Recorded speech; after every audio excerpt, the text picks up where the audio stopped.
मेहता का उल्टा चश्मा। तारक, तारक, मिस्टर तारक मेहता, मेरे मामा जी का फोन आया था। तो बोल दिया मामा जी को कि उनकी भांजी मुझे कितना परेशान कर रही है। मजाक मत कीजिए, आपके बारे में पूछ रहे थे, आपने अभी तक उनको फोन नहीं किया। अरे अंजलि कर दूंगा फोन, अभी मैं लिख रहा हूँ, अभी डिस्टर्ब मत करो प्लीज। तारक, मेरा फोन मुझे बहुत परेशान कर रहा है। तो बोलो अपने मामा जी को कि बार बार फोन नहीं करे तुम्हें। मेरा फोन खराब हो गया है। अंजलि, मैं तुम्हें मोबाइल इंजीनियर दिखता हूँ, मैं राइटर हूँ, फोन खराब हो गया तो मैं क्या करूँ। तारक, मैं चाहती हूँ आप मेरे साथ चलो और मुझे नया मोबाइल दिलाओ। अंजलि, गड़ा इलेक्ट्रॉनिक्स का नाम सुना है? हाँ। वो मेरे दोस्त की दुकान है। जेठालाल गड़ा। सही जवाब, वहाँ जाओ और एक नया मोबाइल खरीद लो, ठीक है? वहाँ तुम्हें पैसे देने की भी जरूरत नहीं है, मैं बाद में दे दूंगा, ओके? तारक, अभी मुझे लिखने दो प्लीज। तारक, क्या कर रहे हैं? Common sense. मतलब? अरे मतलब क्या अंजलि, जब हाथ में पेन है, पैड पे कलम चल रही है तो क्या कर रहा हूँगा, लिख ही रहा हूँगा ना, ये कॉमन सेंस की बात है। अरे लेखक महोदय, मैं पूछ रही हूँ किस विषय पे लिखा जा रहा है? Common sense. इसमें कॉमन सेंस की क्या बात है? आप क्या लिख रहे हैं वो मुझे कैसे पता? हे प्रश्न पूछक नारी, मेरे कहने का मतलब ये है कि मैं कॉमन सेंस विषय पे लिख रहा हूँ। Common sense? जी। इस विषय पे क्या लिख सकते हैं? अंजलि, अरे कॉमन सेंस में तो इतना कुछ लिखा जा सकता है जिसकी हद नहीं। Common sense is very uncommon in common people. अब देखो ना, तुमने ये सवाल किया कि क्या कर रहे हैं, जबकि तुम देख रही हो कि मैं लिख रहा हूँ। लोग करते हैं। मान लो किसी शादी में जाओ, आप प्लेट लेके खड़े होंगे और कोई आएगा, खाना खा रहे हैं, बोले नहीं भाई फुटबॉल खेल रहा हूँ आजा। भाई जब दिख रहा है तो पूछ क्यों रहा है? हमारा एक दोस्त है अरुण, वो बहुत बढ़िया बात कहता है। एक आदमी था, घंटा घर में घड़ी खराब हो गई थी तो घड़ी ठीक करके उतर रहा था। तो किसी ने पूछा घड़ी खराब हो गई थी क्या? बोले नहीं, आंख कमजोर है, टाइम देखने गया था। लोग भी कमाल होते हैं। एक आदमी सुबह सुबह अपना कुत्ता घुमा रहा था कि कोई आ गया। कुत्ते को घुमा रहे हो? बोले नहीं, ऊंट है, कद छोटा रह गया उसका। अरे हद तो तब होती है जब हाथ में चोट लगी हुई है, आदमी ने प्लास्टर बांधा हुआ है और लोग पूछते हैं चोट लग गई थी क्या? बोले ना, फैशन है। कितना भाई, कॉमन सेंस की कितनी कमी है। देखो ना, मान लो मैं तुमसे अखबार मांगू तो कॉमन सेंस की बात है ना, तुम आज का ही अखबार दोगी। गलत। आपके केस में पूछना पड़ता है कि कौन सा अखबार दूं, आज का, 2 दिन पहले का या 4 दिन पहले का। अंजलि, 28 तारीख का अखबार दो, 15 तारीख का दो, 2 तारीख का दो। अरे आप किस अखबार में क्या ढूंढते हो, किसको पता? एक चीज तो मुझे पता कि जब तक अंजलि तारक मेहता यहाँ पे है मैं कुछ लिख नहीं सकता। मैं बाहर बैठ के लिखूंगा। हद कर दी भाई। अरे अरे, वाह,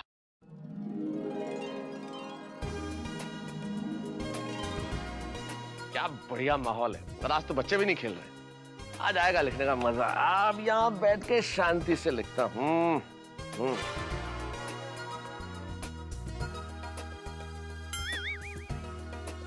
तारक। अंजलि यार, तुम्हारे चक्कर में लिखते लिखते घर के बाहर तो आ गया। अब क्या मंदिर में बैठ के लिखूं? अरे तारक, आप अंदर बैठ के लिखे, मैं आपको डिस्टर्ब नहीं करूंगी। अंजलि प्लीज, अब मुझे शांति से लिखने दो। बड़े दिनों बाद इतना अच्छा माहौल मिला के कोई भी शोर शराबा नहीं है। प्लीज हाँ, अब कोई सवाल नहीं। अब यहाँ क्यों खड़ी हो? कॉमन सेंस तारक, मेरे हाथ में क्या है? जग। तो ऑफ कोर्स मैं पौधों को पानी पिलाने के लिए खड़ी हूँ। Common sense, right Anjali. लेकिन तुम है ना थोड़ी सी अनकॉमन हो। तुम्हारा क्या भरोसा, तुम पौधों को भी करेले का जूस पिला दो। बाय द वे, तुम्हारे पौधों को अभी पानी पीना? बाय द वे तारक, मेरे पौधे बोलते नहीं हैं। बोलते तो पति भी नहीं है। हाँ? गुड मॉर्निंग अंजलि भाभी। गुड मॉर्निंग भिड़े भाई। गुड मॉर्निंग मेहता साहब। क्या बात है, आज बाहर बैठकर लिख रहे हैं? क्यों भाई भिड़े, गोकुलधाम के संविधान में कोई नया संशोधन हुआ है कि आदमी सोसाइटी में बाहर बैठ के लिख नहीं सकता? अरे नहीं नहीं, मैं तो ऐसे ही बोल रहा था। अच्छा आप यहीं मिल गए, मुझे जरा अच्छा सुविचार बताइए ना। अच्छा सुविचार? भिड़े, तुमने कभी गीला पानी सुना है? या काला अंधेरा? मतलब? अरे भाई, पानी गीला ही होता है, अंधेरा काला ही होता है। हाँ। वैसे सुविचार, विचार अच्छा होगा तो सु कहा जाएगा ना। तो अच्छा सुविचार मतलब क्या है? बराबर है आपकी बात। मतलब मेरा कहने का ये मतलब है कि आप लेखक हो ना, तो आप अच्छा सुविचार दे सकते हैं। ओहो, अच्छा अच्छा, उस तरह से। हाँ हाँ, वैसा वाला अच्छा। तो लिख दो, काम करने वाले को डिस्टर्ब नहीं करना चाहिए। यस। मैंने आपको डिस्टर्ब तो नहीं किया ना? नहीं नहीं। तो फिर ठीक है। तो फिर अच्छा, मेरा मतलब है सुविचार दीजिए। अच्छा एक काम करो, लिख दो कॉमन सेंस कभी किताबों में नहीं मिलता। वाह वाह वाह, अप्रतिम सुविचार। कॉमन सेंस किसी भी किताब में नहीं मिलता, अगदी बरोबर है। अरे आजकल लोगों में कॉमन सेंस होता ही नहीं है। अभी अंजलि भाभी, लोग मेरे पास बच्चों को ट्यूशन पढ़ाने लेके आते हैं और सबसे पहला सवाल क्या पूछते हैं आपको पता है? क्या पूछते हैं कि आप यहाँ पे ट्यूशन पढ़ाते हो? अरे भाई, आपको ब्लैक बोर्ड दिख रहा है, सामने बेंच नजर आ रहा है, तो यहाँ पे क्या मैं चने सिंह बेच रहा हूँ? पापड़ और अचार तो बेचते हो ना? तारक, वैसे आपने बिल्कुल सही कहा कि कॉमन सेंस किसी भी किताब में नहीं मिलता। और दूसरी बात क्या है? मेरे सुविचार, वो दो लोग तो खाली बोर्ड देख के चले भी गए, देखो। सेंस ऑफ ह्यूमर, हाँ, क्या बात है, वेरी गुड। चलो कैरी ऑन। पी लो मेरे प्यारे पौधों, जल्दी पानी पी लो। मेहता साहब को लिखना है ना तो डिस्टर्ब होगा। अंजलि, तुम नहीं भी बोलोगी तो ये पानी पियेंगे, हाँ, ये पी लेंगे। अरे हाँ, कॉमन सेंस।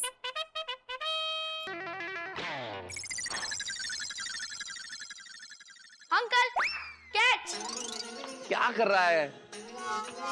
Uncle, cat. क्या कह दिया? कोई मैच चल रहा है क्या गोगी? नहीं, मुझे आपसे एक सवाल पूछना है। पूछो, आज सबके सवालों के जवाब देने के लिए बाहर बैठा हूँ मैं। उत्तरी, मुझे लगा आप लिखने के लिए बैठे हो।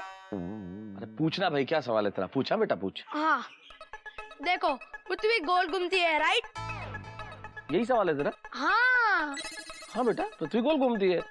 पृथ्वी सूर्य के चारों ओर चक्कर लगाती है, तब भी गोल घूमती है, और अपनी धुरी पे भी गोल घूमती है। दो दो तरीके से घूमती है, ये तो छोटी बात है। तो फिर बड़ी बात क्या है? पृथ्वी गोल घूमती है ऐसे ऐसे, तो हम गिर क्यों नहीं जाते? अरे छोटे सरदार जी, आपके दिमाग में ये सब सवाल आते कहाँ से? ज्योग्राफी की बुक से, कॉमन सेंस। हे भगवान, लगता है आज इस कॉमन सेंस के चक्कर में मेरा कॉमन सेंस चला जाएगा। बेटा, हम लोग इसलिए नहीं गिरते हैं क्योंकि गुरुत्वाकर्षण बल होता है पृथ्वी में। अच्छा, गिरेगे नहीं तो कम से कम स्लिप तो होना चाहिए ना। गोगी, तू सीविंग जानता है बेटा? हाँ। वहाँ फर्स्ट फ्लोर पे अय्यर अंकल रहते हैं, वो साइंटिस्ट है, वो सारे सवालों का सही सही जवाब देंगे, ठीक है? तो जरा घूम के जाना और स्लिप मत करना, ओके? हाँ। ठीक है मेहता अंकल, मैं समझ जाऊंगा ना तो आपको भी समझा दूंगा। ओए पापा जी, ओए पापा जी। अंकल, आपको डिस्टर्ब तो नहीं किया ना? अरे गोगी, सॉरी सॉरी। ये भगवान, आज कोई लिखने भी देगा या नहीं? मेहता साहब, थैंक यू फॉर द सुविचार, और सॉरी आपको डिस्टर्ब किया। मेहता साहब, क्या कर रहे हो? पत्थर तोड़ रहा हूँ। हथौड़ा कहाँ है? ले क्या? एक हथौड़ा ले क्या? और पत्थर? सर फोड़ना है तेरा, इसलिए। अरे मेहता साहब, आप तो खामोखा गुस्सा हो गए। दिमाग को ठंडा करने के लिए मैं आपके लिए ठंडा सोडा लेके आता हूँ, मसालेदार। अरे भाई, मुझे सोडा नहीं, अभी शांति चाहिए, शांति। नहीं नहीं, वो मेरी दुकान पे नहीं है। अरे क्या फालतू जोक मार रहा है अब्दुल? हाँ, मैं अभी पहुंचा। हाँ। क्या मेहता साहब, आपके साथ बात करते करते मुझे देरी हो गई। सबको देरी हो गई है, एक अकेला फालतू मैं ही बैठा हुआ हूँ यहाँ पे। आप फालतू बेटे? मुझे लगा आप लिख रहे हैं।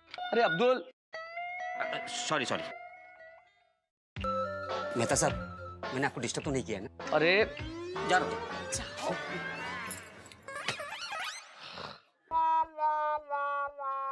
अरे पौधे, फूल, तुम क्यों हंस रहे हो? हाँ?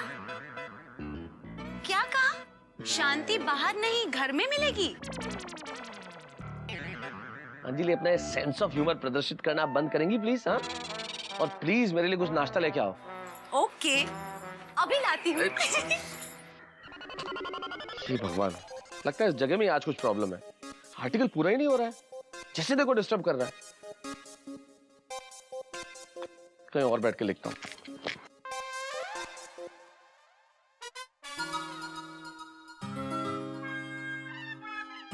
हे भगवान, सब लोगों को मेहता साहब से आज ही बात करनी है। पता नहीं कैसे पूरा होगा ये आर्टिकल। यहाँ चैन है।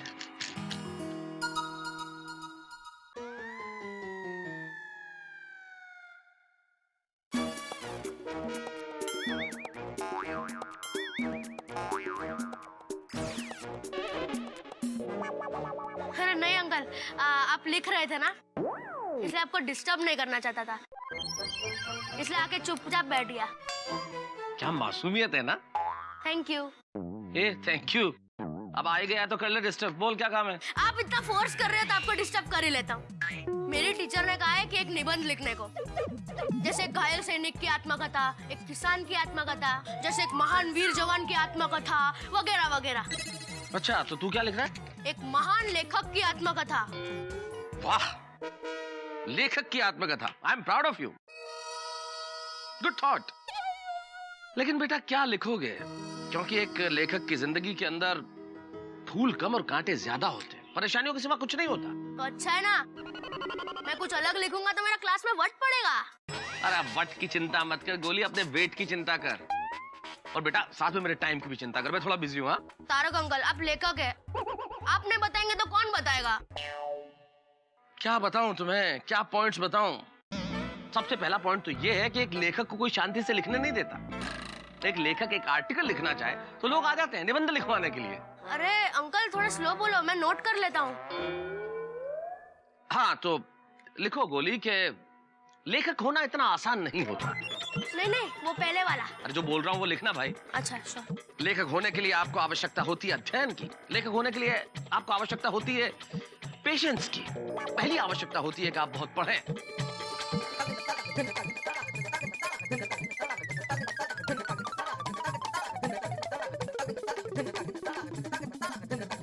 और ये होता है एक लेखक का संघर्षपूर्ण जीवन जो उसे आम आदमी से अलग बनाता है। अंकल आप सही कह रहे थे, इसमें कुछ इंटरेस्टिंग नहीं है। अरे bye uncle.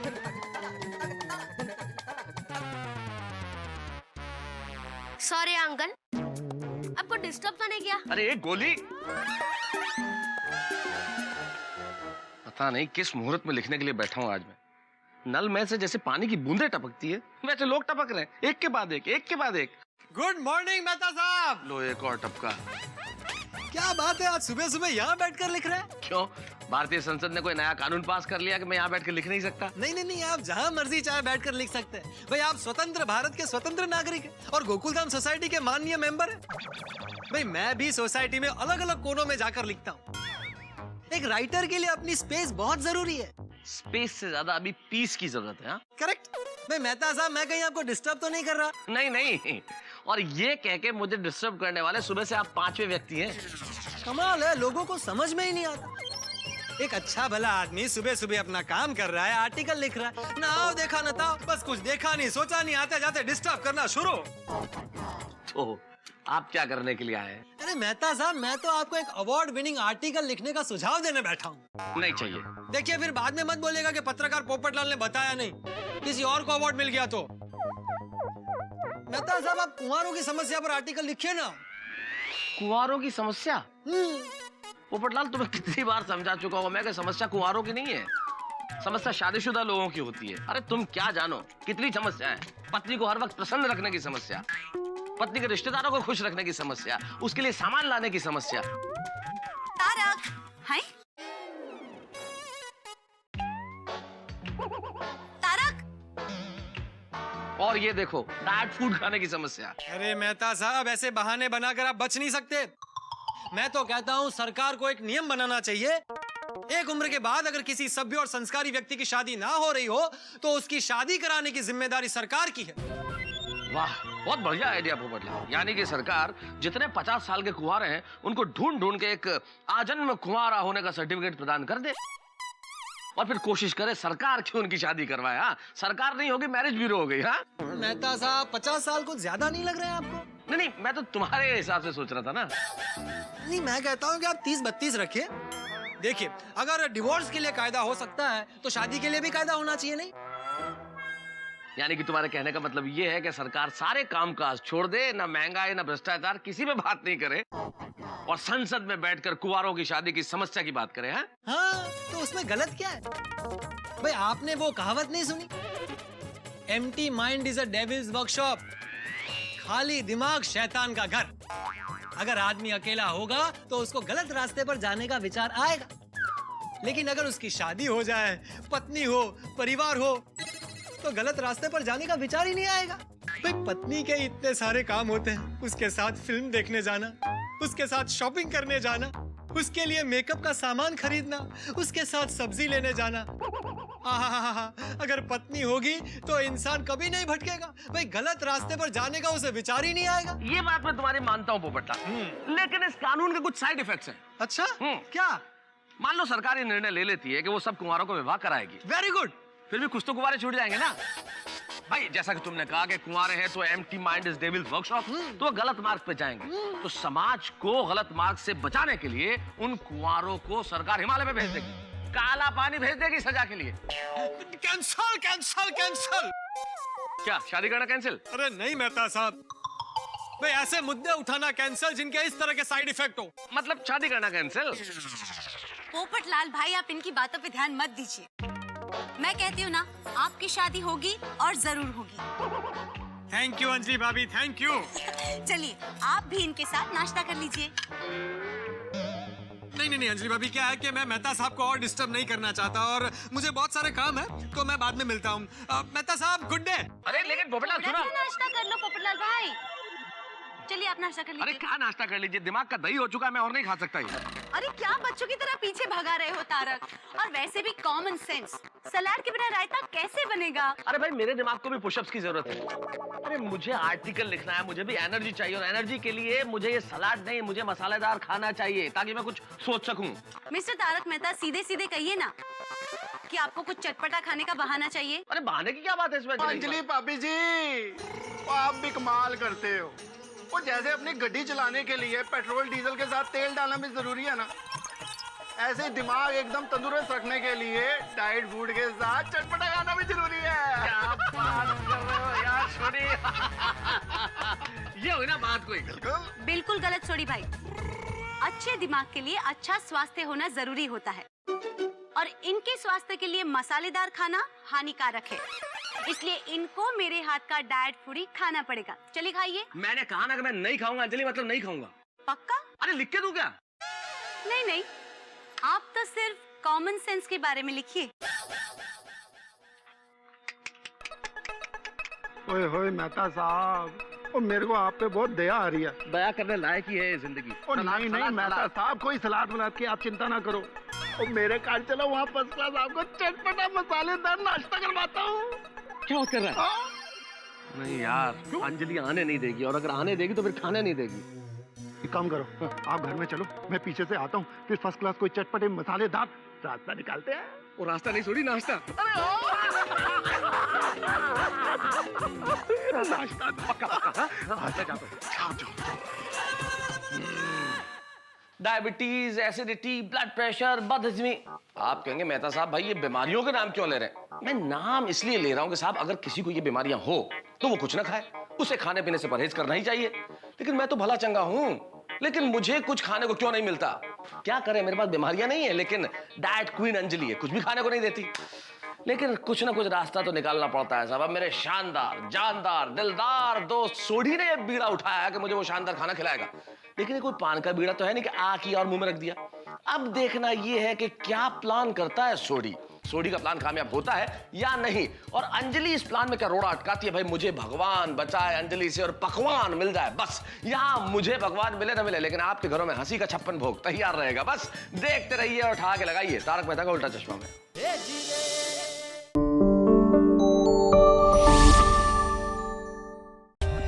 For more updates, subscribe to our channel, click the show links and enjoy watching the videos.